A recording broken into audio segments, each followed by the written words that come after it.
கோவை நீலாம்பூர் பகுதியில் அமைந்துள்ள Royal care மருத்துவமனையில் இன்டர்வெஷனல் கதிர்வீச்சியல் துறையில் அதிநவீன செயல்திறன் கொண்ட புதிய பிலிப்ஸ் அசுரியன் 3.0 பிளான் கேத் லேப் துவக்கம்.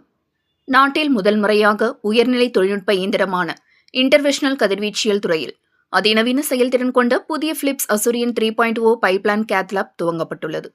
இதனை ராயல் கேர் மருத்துவமனையின் தலைவரும் நிர்வாக இயக்குநருமான டாக்டர் மாதேஸ்வரன் முன்னிலையில் கோவை மாவட்ட வருமான வரி முதன்மை ஆணையர் அருண் சி பாரத் ரிப்பன் வெட்டி துவக்கி வைத்தார். தொடர்ந்து மையத்தின் செயல்பாடுகள், இப்புதிய கருவியின் செயல்பாடுகள் குறித்து கேட்டறிந்தார்.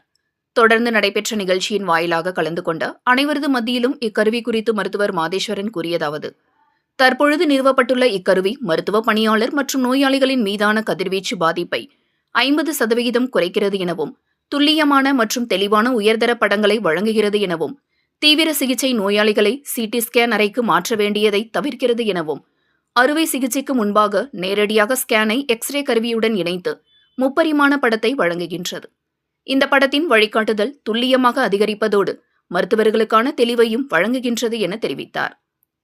மனிதனின் கண்களை விட 39% துல்லியமாக புற்றுநோய்க்கு செல்லும் இரத்த நாளங்களை தானாக கண்டறிகிறது எனவும், மேம்படுத்தப்பட்ட முறையில் நரம்புகளை அறிதல், பக்கவாதம், மூளை இரத்த நாள வீக்கம் போன்ற சிகிச்சைகளுக்கு உதவுகின்றதாக தெரிவித்தார். சிறுநீரக பாதிப்பு, சர்க்கரை நோய் உள்ளவர்களுக்கு கால் வழியாக செலுத்தப்படும் செறிவூட்டல் மருந்தின் அளவை இக்கருவி குறைக்கிறது எனவும், இரத்த நாளங்களில் உள்புறமும் வெளிப்புறமும் ஃபைபர் ஆப்டிக் முறையில் காண நவீன தொழில்நுட்பத்தை மேம்படுத்தும் வசதியை கொண்டுள்ளதாக தெரிவித்தார். இந்த நிகழ்ச்சியில் மருத்துவமனையைச் சார்ந்த பல்வேறு துறை மருத்துவர்கள், ஊழியர்கள், தொழிலதிபர்கள் மற்றும் பொதுமக்கள் என பலரும் கலந்து கொண்டனர் என்பது குறிப்பிடத்தக்கது.